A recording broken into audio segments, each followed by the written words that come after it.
Bersama kami di Kompas Siang, Saudara. Presiden Joko Widodo menggelar pertemuan dengan pimpinan partai politik koalisi di Istana Kepresidenan pada Rabu malam kemarin. Pertemuan digelar setelah sehari sebelumnya elit PDI Perjuangan dan Gerindra bertemu.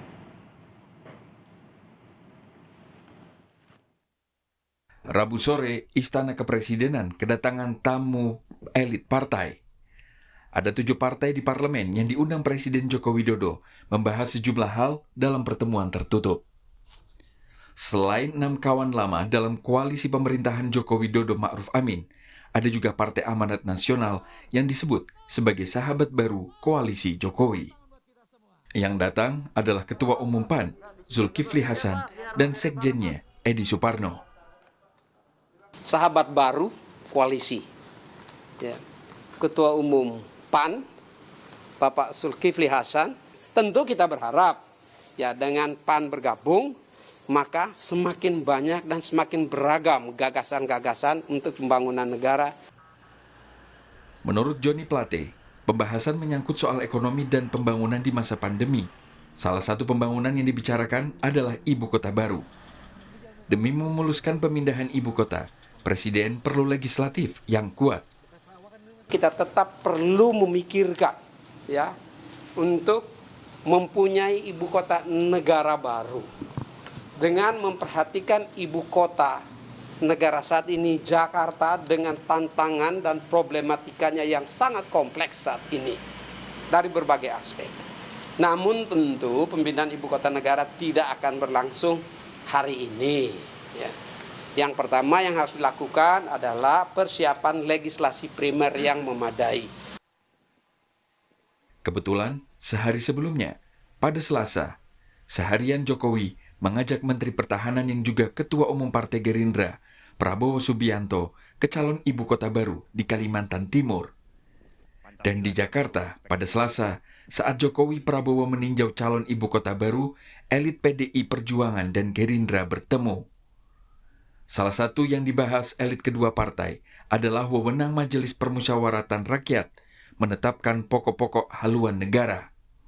Dan untuk itu perlu mengamandemen Undang-Undang Dasar 1945.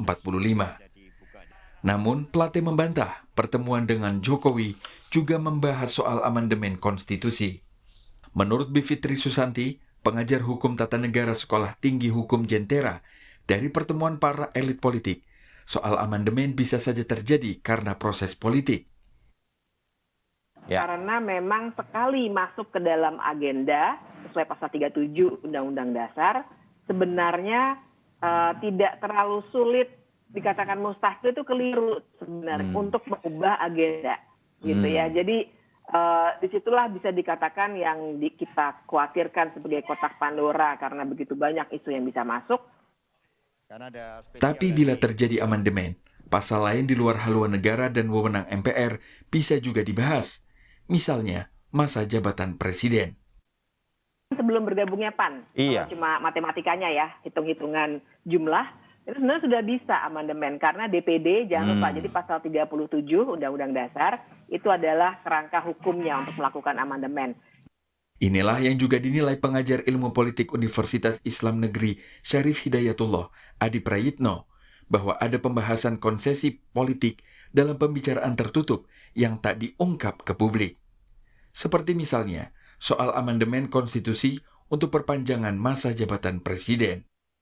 Sangat mungkin dalam koalisi pertemuan itu bicara tentang kemungkinan soal amandemen Undang-Undang Dasar, maka di situ menyangkut isu-isu strategis, tentang misalnya soal jabatan presiden 3 periode, tentang misalnya soal bagaimana pemilu itu diundur menjadi 2027. Karenanya pertemuan itu cukup relevan, memastikan bahwa partai koalisi pemerintah itu sami'na wa ata'na, mendukung semua kebijakan politik strategis yang sudah dilakukan oleh pemerintah. Soal rencana pindah ibu kota, soal kemungkinan amandemen Undang-Undang Dasar yang ingin mengembalikan GBHN. Apa agenda politik Joko Widodo ke depan bersama koalisinya?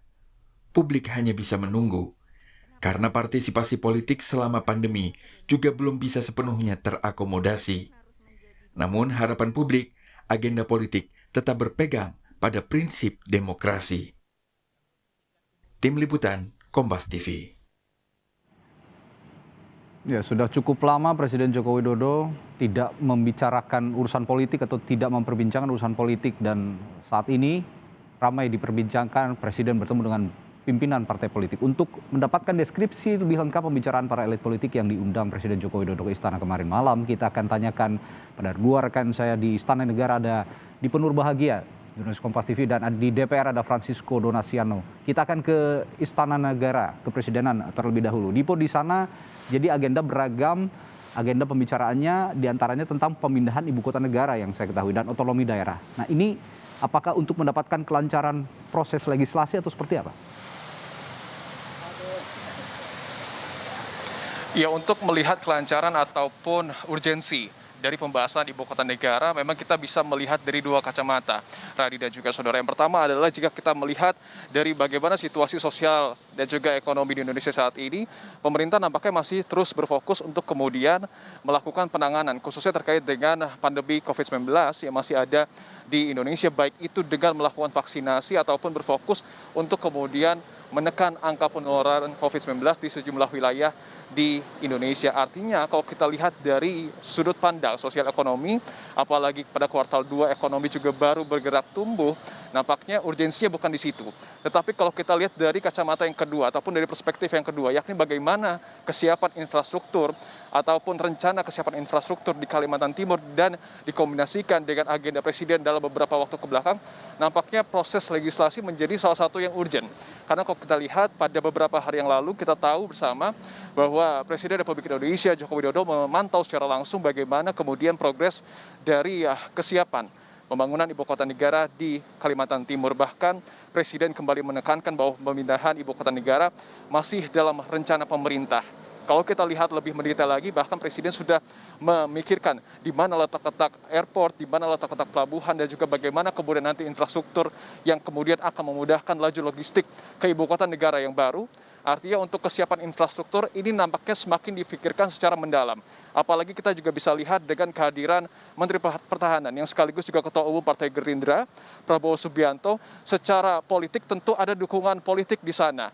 Karena kita ketahui bersama, Prabowo juga menyebut nampaknya kesiapan dari Menteri PUPR ini juga sudah matang dan tinggal menunggu keberanian dari pemerintah untuk mengeksekusi pemindahan ibu kota negara. Kalau kita lihat dari dua kacamata tersebut, nampaknya proses terkait dengan infrastruktur dan dikomparasikan dengan urgensi pembahasan legislasi yang kemudian disampaikan kemarin pada oleh Sekjen Partai Nasdem, Johnny G. Plate, nampaknya menjadi dua hal yang sangat mengikat. Karena Johnny G. Plate juga menyebut bahwa dalam pertemuan antara 7 partai politik, baik itu antara Ketua Umum dan juga Sekjennya, ini membahas terkait dengan bagaimana proses politik lanjutan. Halnya ini dalam kaitannya dengan proses legislasi primer untuk membahas terkait dengan undang-undang ibu kota negara di DPR. Artinya infrastruktur dikaitkan dengan dukungan politik parlemen dan juga undang-undang, ini menjadi 3 poin utama untuk kemudian mensukseskan pemindahan ibu kota negara Republik Indonesia, untuk memindahkan pusat pemerintahan dan juga pusat ekonomi yang saat ini menumpuk di ibu kota provinsi DKI Jakarta. Terkait dengan otonomi daerah, ini juga menjadi salah satu pembahasan yang kemudian dibahas pada hari kemarin. Ada isu desentralisasi kekuasaan yang kemudian dibahas di dalamnya, artinya kita juga masih menunggu bagaimana review, kemudian juga evaluasi, bahkan amandemen yang ada potensi tentu dilakukan oleh sejumlah partai politik dalam beberapa waktu ke depan. Radi. Ya, lobby-lobby diperlukan untuk proses legislasi di parlemen. Tentu saja partai politik ini juga perlu berembuk untuk hal itu demi kelancaran pemindahan ibu kota, dan satu lagi tadi soal amandemen Undang-Undang Dasar.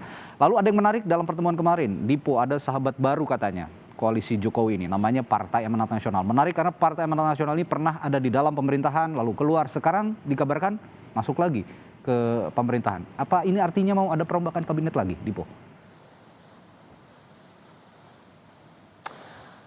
Iya, Radi, terkait dengan isu reshuffle jilid 3, memang belakangan kalau ada pertemuan antar petinggi partai politik khususnya di Istana Negara tentu tidak dapat dipisahkan dengan isu tersebut.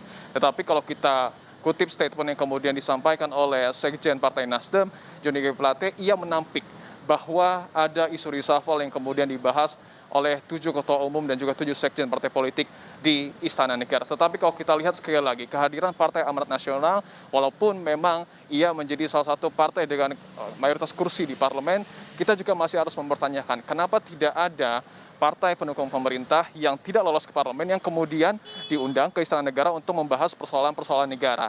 Ini tentunya menjadi sebuah pertanyaan tersendiri, Radi dan juga saudara, karena kita tahu ada sejumlah partai, katakanlah seperti PSI, Hanura, Perindo, PBB, yang sebenarnya diisukan akan datang ke Istana Negara tetapi nampaknya tidak datang. Tentu ini juga menjadi pertanyaan besar, mengapa partai oposisi yang kemudian berseberangan dengan pemerintah pada pemilu 2019 yang lalu justru menjadi sahabat baru dalam tanda kutip di koalisi Indonesia Maju. Terkait dengan hal tersebut tentu ini masih cair informasinya, Radi dan juga saudara. Kita juga masih harus menunggu bagaimana kemudian proses ke depannya, dan para pengamat juga tidak menampik bahwa ada sejumlah kader-kader dari Partai Amanat Nasional yang memang dalam tanda kutip ini memiliki kualitas sebenarnya untuk kemudian ditempatkan di posisi-posisi strategis di dalam pemerintahan, baik itu oleh menteri ataupun posisi menteri ataupun dengan posisi-posisi lainnya. Tetapi sekali lagi kita menunggu agenda politik ke depan terkait dengan isu ini, Radi. Ya, ini dari sisi strategi politik, strategi sistem pemerintahan juga ada pertimbangan tersendiri dari presiden dan juga pemerintah untuk memasukkan kembali Partai Amanat Nasional dalam koalisi, dan tentunya Jokowi juga punya hak prerogatif untuk menentukan hal itu sendiri. Kita akan ke DPR. Setelah sebelumnya tadi informasi dari Istana Kepresidenan, di DPR ada jurnalis Kompas TV Francisco Donasiano yang memantau dinamika politik pasca pertemuan partai koalisi dengan Presiden Jokowi di Istana Kepresidenan. Francisco, ada pembicaraan soal ibu kota negara kata Dipo tadi dalam pertemuan kemarin. Persisnya apa yang dibicarakan menurut para peserta pertemuan yang kini ada di DPR? Francisco. Ya, Radi dan juga saudara, terkait masalah salah satu agenda pembicaraan yang dilakukan oleh pemerintah dalam hal ini Presiden Joko Widodo dengan sejumlah partai politik koalisi di Indonesia Maju ini, memang salah satu agendanya adalah terkait masalah pemindahan ibu kota negara baru yang berada di Kalimantan Timur, atau lebih tepatnya berada di Kutai Kartanegara atau di Kabupaten Penajam Pasir Utara.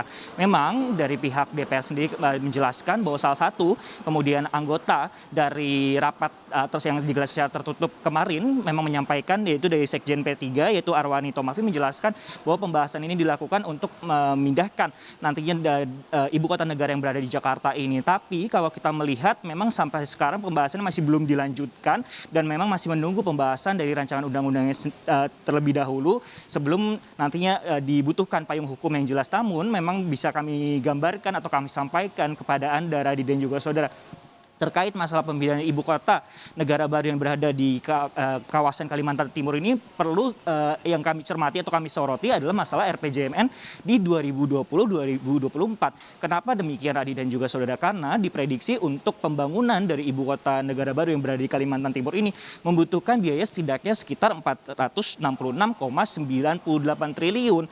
Sehingga bagi untuk Kementerian Perencanaan Pembangunan atau Bappenas harus memutar otak bagaimana kemudian skema dari pembangunan dari ibu kota negara baru ini, karena kalau berdasarkan dari APBN 2021 di tahun mendatangnya di 2022 untuk pemindahan ibu kota negara baru ini masih tidak masuk dalam APBN 2021. Radi. Ya, tentunya nanti juga akan skema-skema khusus termasuk skema pembiayaan multi-years yang biasanya dilakukan untuk proyek-proyek dengan biaya yang cukup tinggi memakan uang negara. Yang menarik juga soal pembicaraan reshuffle, Francisco, mengingat ada sahabat baru katanya, yakni Partai Amanat Nasional yang belum terakomodasi posisi politiknya di eksekutif. Ada informasi soal ini di sana? Ya, kalau berdasarkan informasi yang kami dapatkan juga dari salah satu peserta dari pertemuan yang digelar secara tertutup di Istana Negara pada hari sebelumnya atau pada hari Rabu kemarin, memang ini cukup menarik sebenarnya, Radi dan juga saudara, bahwa dengan masuknya Partai Amanat Nasional atau partai yang berlambang matahari putih ini berarti adalah 7 dari 9 partai politik di parlemen ini masuk ke dalam partai politik koalisi, seperti itu, Radi dan juga saudara. Dan terkait masalah adanya kemudian konfirmasi yang diungkapkan juga oleh Sekjen P3 yaitu Arwani Tomafi, memang menjelaskan bahwa tidak ada unsur atau agenda lain yang dipaparkan dalam pertemuan tersebut selain adalah 5 agenda yang telah dijelaskan juga, seperti adalah update kemajuan tantangan rencana penanganan COVID-19, kemudian perkembangan makroekonomi nasional, strategi ekonomi, kemudian ketenaganegaraan, dan yang terakhir yang telah kami paparkan masalah pemindahan ibu kota negara. Dan terkait masalah reshuffle kabinet yang Indonesia Maju ini akan dijelaskan secara lebih rinci oleh Sekjen P3 yaitu Arwani Tomafi yang telah direkam untuk Anda. Presiden juga menyampaikan tentang ibu kota, ya. Sebagaimana kita ketahui bahwa Jakarta sekarang ini punya banyak tantangan dan semakin menjauh dari konsep ideal sebuah ibu kota negara. Sedang disiapkan tahapan kerja legislasi. Nah, oleh karena itu, partai-partai politik juga dalam hal ini menunggu, ya, Presiden menyampaikan RUU IKN sehingga kerja-kerja atau tahapan legislasi bisa segera dilaksanakan di DPR.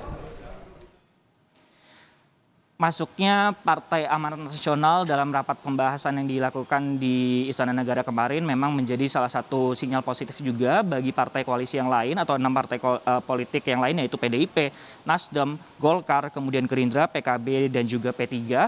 Karena dengan adanya semangat gotong royong ini diharapkan kebijakan-kebijakan terutama dalam menangani masalah pandemi COVID-19 yang ada di Indonesia beberapa tahun terakhir yang Indonesia hadapi dapat segera terwujud selain dengan agenda-agenda yang telah dipaparkan pada rapat tertutup tersebut. Radi.